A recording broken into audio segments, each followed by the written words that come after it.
नमस्कार. आज आपण बोलणार आहोत एका अशा पवित्र रात्रीबद्दल, ज्या रात्री भक्ती, श्रद्धा आणि सकारात्मक ऊर्जेचा संगम घडतो. ही रात्र म्हणजे महाशिवरात्री. भगवान शिव विनाशाचे देव, पण तितकेच सृजनाचे प्रतीक, ज्यांच्या जटातून गंगा वाहते, कपाळावर तिसरा डोळा आहे आणि ज्यांच्या ओम नमः शिवाय या मंत्राने संपूर्ण विश्व दुमदुमते. पण महाशिवरात्री का साजरी करतात? या दिवसामागील पौराणिक कथा काय आहेत?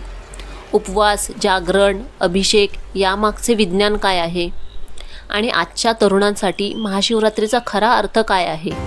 या सर्व प्रश्नांची सविस्तर माहिती आज आपण या व्हिडिओच्या माध्यमातून जाणून घेणार आहोत. म्हणूनच व्हिडिओ शेवटपर्यंत नक्की बघा. आणि चला तर मग सुरुवात करूया शिवभक्तीचा हा पवित्र प्रवास. पुन्हा एकदा बोलूया आपण, हर हर महादेव. महाशिवरात्रीचे धार्मिक महत्त्व. महाशिवरात्री म्हणजे शिवाची महान रात्र. या दिवशी भगवान शिव आणि माता पार्वती यांचा विवाह झाला असे देखील मानले जाते. काही पुराणांनुसार याच दिवशी भगवान शिवाने तांडव नृत्य केले होते. तसेच समुद्र मंथनावेळी निघालेल्या विषाचे पान करून जगाचे रक्षण केले. ही घटना देखील महाशिवरात्रीशी जोडली जाते. महाशिवरात्री या शब्दाचा अर्थ.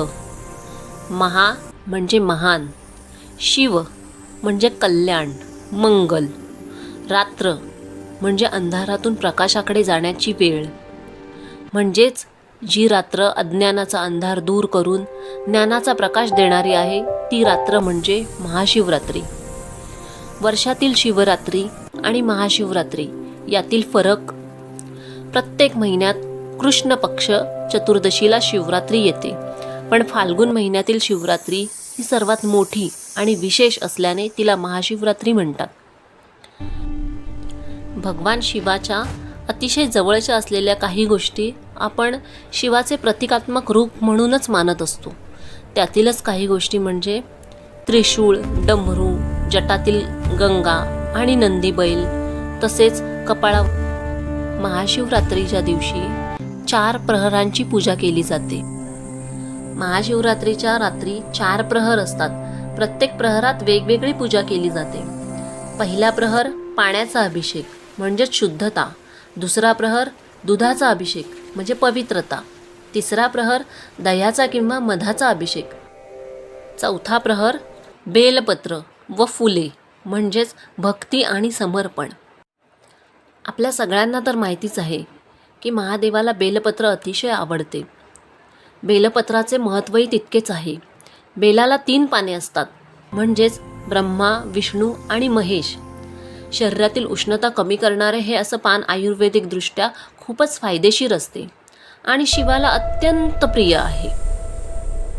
महाशिवरात्रीच्या दिवशी एक महत्त्वाचा योग असतो. तो म्हणजे या दिवशी कॉस्मिक एनर्जी जास्त असते असे मानले जाते. ध्यान केल्याने मानसिक शांतता मिळते. योगासन, प्राणायाम यासाठी हा अतिशय उत्तम दिवस असतो. या दिवशी आपल्या मेंदूची एकाग्रता देखील वाढते. त्यामुळे या दिवशी ध्यान केल्याने अतिशय फायदे होतात. उपवासामागील शास्त्र. उपवासामध्ये फक्त आध्यात्मिकच नाही तर वैज्ञानिक शास्त्र देखील आहे. आपल्या शरीराला डिटॉक्स मिळतो, पचनसंस्थेला विश्रांती मिळते, मनावर नियंत्रण मिळते, शिस्त व आत्मसंयम वाढतो. भारतात अनेक ठिकाणी अनेक प्रसिद्ध महादेवाची मंदिरे आहेत.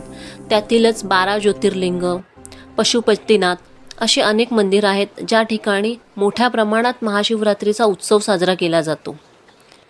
या दिवशी बरेच भाविक श्री शिवलीलामृत या ग्रंथाचे देखील पारायण करतात. महाशिवरात्रीच्या दिवशी ओम नमः शिवाय ह्या मंत्राचा जप केल्यास मन शांत होते. तसेच एक वेगळीच आध्यात्मिक ऊर्जा प्राप्त होते. तसेच या दिवशी महामृत्युंजय मंत्राचा देखील जप केल्यास आपले आरोग्य सुधारते, दीर्घायुष्य प्राप्त होते. तसेच मनातील वेगवेगळ्या भीती दूर करण्यासाठी देखील या मंत्राचा आपण उपयोग करू शकतो. महाशिवरात्र म्हणजे एक अशी रात्र ज्या रात्री संपूर्ण विश्व शांत असते, पण भक्तांच्या मनात शिवभक्तीचा नाद घुमत असतो. शिव म्हणजे अंत नाही तर नव्या सुरुवातीचा संकेत. अहंकार जाळा, आत्मशक्ती जागवा. महाशिवरात्र म्हणजे स्वतःला ओळखण्याची रात्र. बोला हर हर महादेव.